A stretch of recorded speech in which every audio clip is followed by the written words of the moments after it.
sebentar, bertemu kembali dengan Ibu Leonora dalam pembelajaran matematika. Video kali ini adalah bagian terakhir dari materi kekongruenan dan kesebangunan, yaitu mengenai kesebangunan segitiga.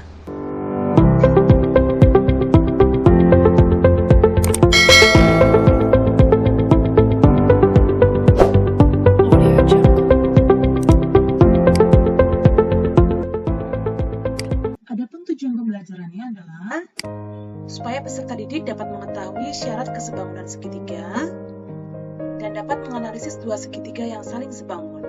Selanjutnya, peserta didik juga dapat menentukan panjang sisi dan besar sudut yang diketahui dari segitiga-segitiga yang diketahui sebangun. Apa sih syarat kesebangunan segitiga? Dua segitiga dikatakan sebangun jika memenuhi salah satu kondisi berikut. Yang pertama, perbandingan ketiga pasangan sisi yang bersesuaian sama. Yang kedua, dua pasang sudut yang bersesuaian sama besar. Atau kondisi yang ketiga, jika perbandingan dua pasang sisi yang bersesuaian sama dan sudut yang diapitnya sama besar. Perbandingan ketiga pasang sisi yang bersesuaian sama dijelaskan pada gambar berikut. Misal, diketahui segitiga ABC dan segitiga A aksen, B aksen, C aksen. Panjang sisi ABC adalah X cm, Y cm, dan Z cm. Sedangkan segitiga A aksen, B aksen, C aksen diketahui panjang sisinya AX cm, AY cm, dan AZ cm. Maka kita buat perbandingan ketiga pasangan sisi yang bersesuaian. A aksen, B aksen per AB sama dengan B aksen, C aksen per BC. Dan sama dengan juga A aksen, C aksen per AC. Yaitu semuanya kita peroleh nilainya sama dengan A. Oleh karena itu, segitiga ABC dan A aksen, B aksen, C aksen sebangun. Kondisi yang kedua, yaitu jika dua pasang sudut yang bersesuaian sama besar. Dijelaskan dengan gambar berikut. Misal ada segitiga ABC dan segitiga A aksen, B aksen, C aksen. Dalam gambar diketahui bahwa sudut A besarnya sama dengan sudut A aksen. Dan sudut B besarnya sama dengan sudut B aksen. Jika dua pasang sudut pada segitiga diketahui sama besar, maka sudut yang ketiga otomatis juga akan sama besar, yaitu sudut C dan sudut C aksen. Oleh karena itu, segitiga ABC dan segitiga A aksen, B aksen, C aksen dapat dikatakan saling sebangun. Kondisi yang ketiga yaitu perbandingan dua pasang sisi yang bersesuaian sama dan sudut yang diapitnya sama besar, dijelaskan pada gambar berikut. Pada gambar diketahui bahwa panjang sisi AB sama dengan panjang sisi A aksen, B aksen. Begitu juga dengan panjang sisi AC dengan aksen, C aksen. Kemudian di gambar juga diketahui bahwa besar sudut A sama dengan besar sudut A aksen. Jadi, kedua segitiga tersebut dapat dikatakan saling sebangun. Kesebangunan khusus dalam segitiga siku-siku. Diketahui ada segitiga ABC, siku-siku di A dengan garis AD tegak lurus dengan sisi BC. Dari gambar tersebut dapat kita peroleh tiga pasang segitiga yang saling sebangun, yaitu segitiga ABC sebangun dengan DBA, segitiga ABC sebangun dengan DAC, dan segitiga DBA sebangun dengan segitiga DAC. Maka, kita akan peroleh bahwa AB kuadrat sama dengan BD kali BC, AC kuadrat sama dengan CD kali CB, dan AD kuadrat sama dengan DB kali DC. Untuk selanjutnya, rumus-rumus ini boleh kamu gunakan untuk menentukan panjang-panjang sisi dari segitiga siku-siku yang belum diketahui. Mari kita berlatih menganalisis kesebangunan segitiga. Perhatikan gambar di bawah ini. Buktikanlah bahwa segitiga ABC sebangun dengan segitiga ADE. Alternatif penyelesaiannya, pada segitiga ABC dan segitiga ADE dapat diketahui bahwa sudut ABC besarnya sama dengan sudut ADE. Kenapa? Karena BC sejajar dengan DE dan sudut ABC sehadap dengan sudut ADE. Seperti yang kita sudah pelajari di kelas 7, bahwa sudut-sudut yang saling sehadap besarnya pasti sama. Selanjutnya, kita juga bisa dapatkan bahwa sudut BAC besarnya sama dengan sudut DAC, saling berimpit. Karena dua pasang sudut yang bersesuaian sama besar, jadi segitiga ABC dapat kita katakan sebangun dengan segitiga ADE. Selanjutnya, mari kita buktikan kesebangunan dari dua segitiga berikut ini. Diketahui segitiga ABC dan segitiga PQR. Buktikan bahwa segitiga ABC dan PQR sebangun, kemudian tuliskanlah perbandingan sisi-sisi yang bersesuaian. Dari gambar, kita hanya mengetahui besar salah satu sudut, yaitu sudut A dan sudut P yang besarnya 90 derajat. Dan kita tidak memiliki informasi mengenai besar sudut-sudut yang lain. Oleh karena itu, kita bisa membuktikan kesebangunan segitiga-segitiga tersebut dengan menggunakan perbandingan sisi-sisinya. Diketahui panjang AB 3 cm dan AC 4 cm. Sedangkan panjang PR 16 cm, namun panjang PQ belum diketahui. Tapi panjang PQ bisa kita cari dengan menggunakan teorema Pythagoras, yaitu QR kuadrat dikurangi PR kuadrat.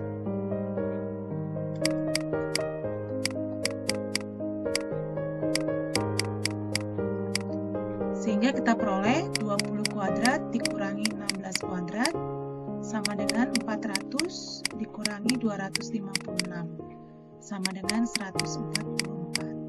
Maka panjang PQ kita peroleh akar 144 yaitu 12 cm. Kita tulis di sini. Nah, mari kita cari perbandingan dari sisi-sisi yang bersesuaian. Yang pertama, kita dapatkan AB bersesuaian dengan PQ, sisi yang pendek dengan yang pendek ya. Berarti kita peroleh 3/12 yaitu 1/4. Selanjutnya kita akan cek perbandingan AC dengan PR, yaitu 4/16. Ternyata disederhanakan sama dengan 1/4 juga. Berarti perbandingan sisi-sisi yang bersesuaian nilainya sama. Dan pada soal kita tadi sudah tahu bahwa besar sudut A sama dengan besar sudut P. Jadi, segitiga ABC sebangun dengan segitiga PQR. Dengan perbandingan sisi-sisi yang bersesuaian adalah AB per PQ sama dengan AC per PR sama dengan BC per QR. Jelas ya?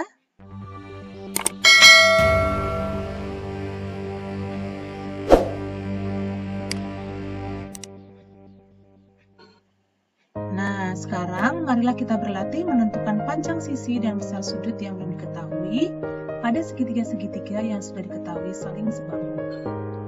Perhatikan gambar di bawah ini. Tentukanlah panjang sisi DE dan AB, kemudian besar sudut ACB, sudut ADE, dan sudut DAE. Sebelum kita menghitung panjang sisi DE dan AB, terlebih dahulu kita harus membuktikan bahwa segitiga ABC ini sebangun dengan segitiga ADE. Kita bisa mencari sudut-sudut yang bersesuaian. Pada gambar, kita ketahui bahwa sudut ABC 70 derajat. Maka kita bisa mencari besar sudut ADE.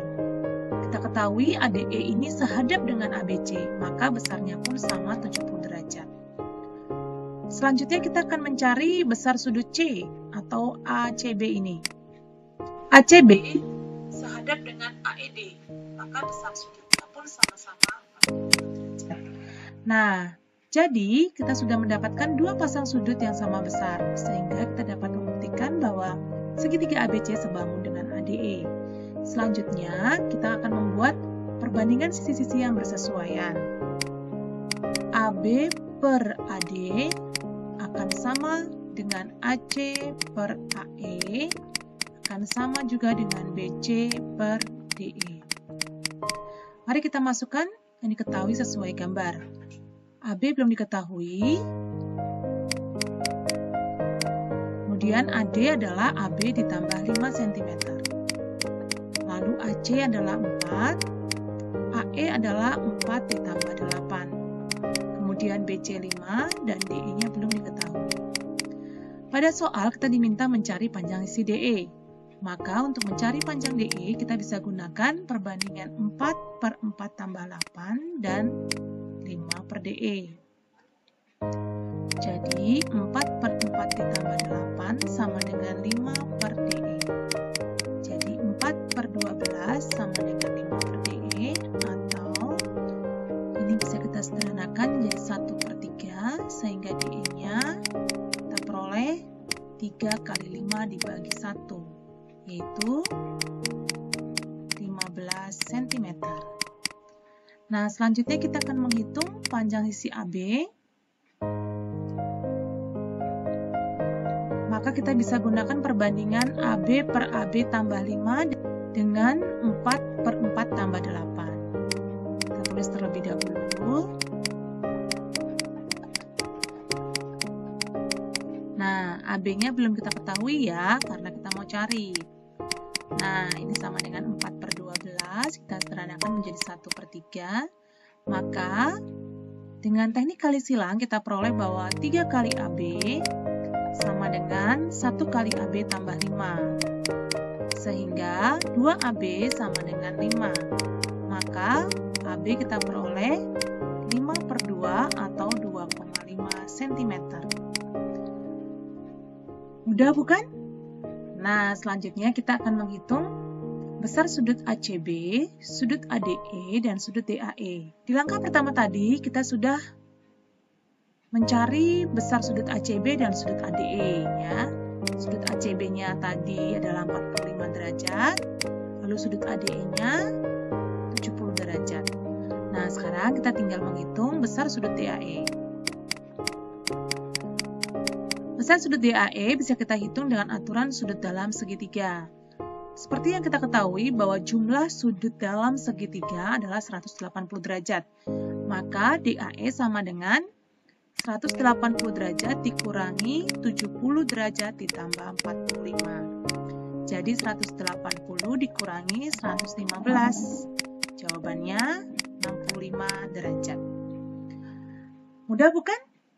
Latihlah pemahamanmu dengan mengerjakan soal-soal lain yang ada di buku paketmu.